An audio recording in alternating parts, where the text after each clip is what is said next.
Araby. A short story by James Joyce. North Richmond Street, being blind, was a quiet street except at the hour when the Christian Brothers School set the boys free. An uninhabited house of 2 stories stood at the blind end, detached from its neighbors in a square ground. The other houses of the street, conscious of decent lives within them, gazed at one another with brown, imperturbable faces. The former tenant of our house, a priest, had died in the back drawing-room. Air, musty from having been long enclosed, hung in all the rooms, and the waste room behind the kitchen was littered with old, useless papers. Among these I found a few paper-covered books, the pages of which were curled and damp: The Abbot, by Walter Scott, The Devout Communicant, and the Memoirs of Vidocq. I liked the last best because its leaves were yellow. The wild garden behind the house contained a central apple tree and a few straggling bushes, under one of which I found the late tenant's rusty bicycle pump. He had been a very charitable priest. In his will he had left all his money to institutions and the furniture of his house to his sister. When the short days of winter came, dusk fell before we had well eaten our dinners. When we met in the street, the houses had grown somber. The space of sky above us was the color of ever-changing violet, and towards it the lamps of the street lifted their feeble lanterns. The cold air stung us, and we played till our bodies glowed. Our shouts echoed in the silent street. The career of our play brought us through the dark muddy lanes behind the houses, where we ran the gauntlet of the rough tribes from the cottages, to the back doors of the dark dripping gardens where odors arose from the ash pits, to the dark odorous stables where a coachman smoothed and combed the horse or shook music from the buckled harness. When we returned to the street, light from the kitchen windows had filled the areas. If my uncle was seen turning the corner, we hid in the shadow until we had seen him safely housed.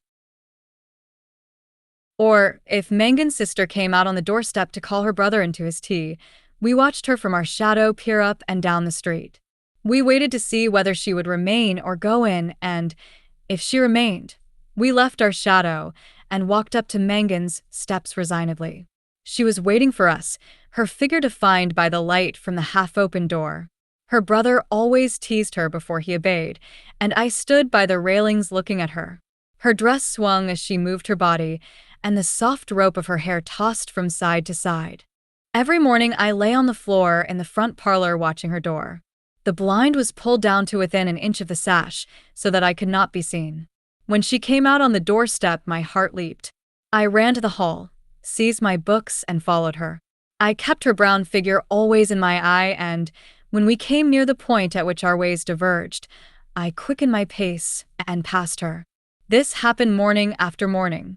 I had never spoken to her, except for a few casual words, and yet her name was like a summons to all my foolish blood. Her image accompanied me even in places the most hostile to romance. On Saturday evenings, when my aunt went marketing, I had to go to carry some of the parcels. We walked through the flaring streets, jostled by drunken men and bargaining women, amid the curses of laborers, the shrill litanies of shop boys who stood on guard by the barrels of pigs' cheeks, the nasal chanting of street singers, who sang a come all you about a Donovan Rosa, or a ballad about the troubles in our native land. These noises converged in a single sensation of life for me. I imagined that I bore my chalice safely through a throng of foes.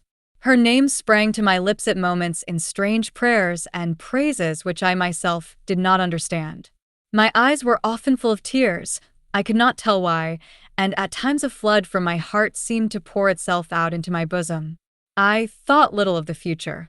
I did not know whether I would ever speak to her or not, or, if I spoke to her, how I could tell her of my confused adoration. But my body was like a harp, and her words and gestures were like fingers running upon the wires. One evening I went into the back drawing-room in which the priest had died. It was a dark, rainy evening, and there was no sound in the house. Through one of the broken panes I heard the rain impinge upon the earth, the fine incessant needles of water playing in the sodden beds.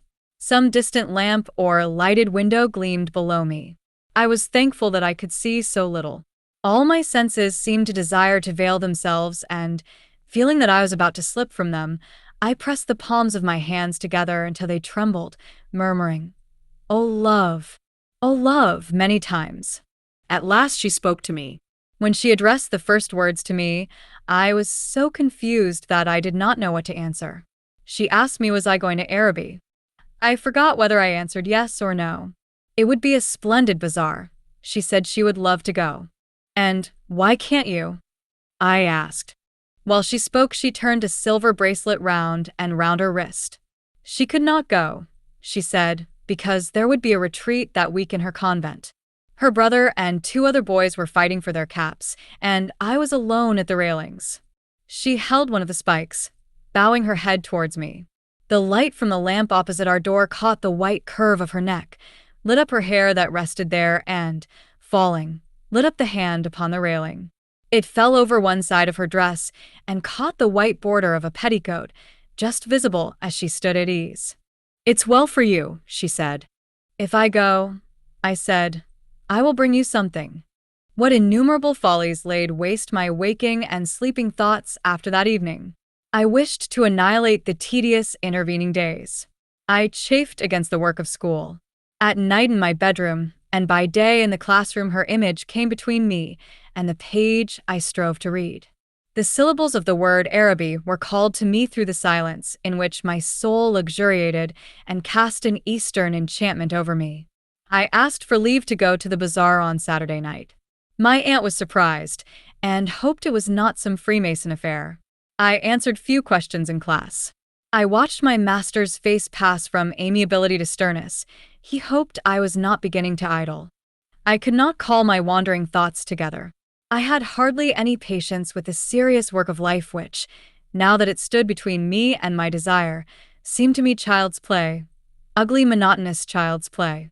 On Saturday morning I reminded my uncle that I wished to go to the bazaar in the evening.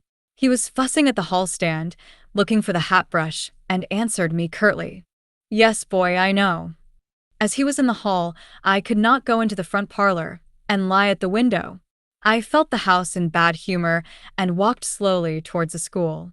The air was pitilessly raw, and already my heart misgave me. When I came home to dinner, my uncle had not yet been home. Still, it was early. I sat staring at the clock for some time, and, when its ticking began to irritate me, I left the room. I mounted the staircase and gained the upper part of the house. The high, cold, empty, gloomy rooms liberated me, and I went from room to room singing. From the front window, I saw my companions playing below in the street. Their cries reached me weakened and indistinct, and, leaning my forehead against the cool glass, I looked over at the dark house where she lived. I may have stood there for an hour, seeing nothing but the brown-clad figure cast by my imagination, touched discreetly by the lamplight at the curved neck, at the hand upon the railings, and at the border below the dress. When I came downstairs again, I found Mrs. Mercer sitting at the fire. She was an old, garrulous woman, a pawnbroker's widow, who collected used stamps for some pious purpose. I had to endure the gossip of the tea table. The meal was prolonged beyond an hour, and still my uncle did not come. Mrs. Mercer stood up to go. She was sorry she couldn't wait any longer, but it was after 8 o'clock and she did not like to be out late, as the night air was bad for her. When she had gone, I began to walk up and down the room, clenching my fists. My aunt said, "I'm afraid you may put off your bazaar for this night of our Lord." At 9 o'clock I heard my uncle's latchkey in the hall door. I heard him talking to himself and heard the hall stand rocking when it had received the weight of his overcoat. I could interpret these signs. When he was midway through his dinner, I asked him to give me the money to go to the bazaar. He had forgotten. "The people are in bed, and after their first sleep now," he said. I did not smile. My aunt said to him energetically, "Can't you give him the money and let him go? You've kept him late enough as it is." My uncle said he was very sorry he had forgotten. He said he believed in the old saying, "All work and no play makes Jack a dull boy." He asked me where I was going, and when I told him a second time, he asked me did I know the Arab's farewell to his steed. When I left the kitchen, he was about to recite the opening lines of the piece to my aunt. I held a florin tightly in my hand as I strode down Buckingham Street towards the station. The sight of the streets thronged with buyers and glaring with gas recalled to me the purpose of my journey. I took my seat in a third-class carriage of a deserted train. After an intolerable delay, the train moved out of the station slowly. It crept onward among ruinous houses and over the twinkling river. At Westland Row Station, a crowd of people pressed to the carriage doors, but the porters moved them back, saying that it was a special train for the bazaar. I remained alone in the bare carriage. In a few minutes, the train drew up beside an improvised wooden platform. I passed out onto the road and saw by the lighted dial of a clock that it was 10 minutes to 10. In front of me was a large building which displayed the magical name. I could not find any sixpenny entrance, and, fearing that the bazaar would be closed, I passed in quickly through a turnstile, handing a shilling to a weary-looking man. I found myself in a big hall girded at half its height by a gallery. Nearly all the stalls were closed, and the greater part of the hall was in darkness. I recognized a silence like that which pervades a church after a service. I walked into the center of the bazaar timidly. A few people were gathered about the stalls, which were still open. Before a curtain, over which the words Café Chanton were written in colored lamps, two men were counting money on a salver. I listened to the fall of the coins. Remembering with difficulty why I had come, I went over to one of the stalls and examined porcelain vases and flowered tea sets. At the door of the stall, a young lady was talking and laughing with two young gentlemen. I remarked their English accents and listened vaguely to their conversation. "Oh, I never said such a thing." "Oh, but you did." "Oh, but I didn't." "Didn't she say that?" Yes. "I heard her." "Oh, there's a fib." Observing me, the young lady came over and asked me did I wish to buy anything. The tone of her voice was not encouraging. She seemed to have spoken to me out of a sense of duty. I looked humbly at the great jars that stood like Eastern guards at either side of the dark entrance to the stall and murmured, "No, thank you."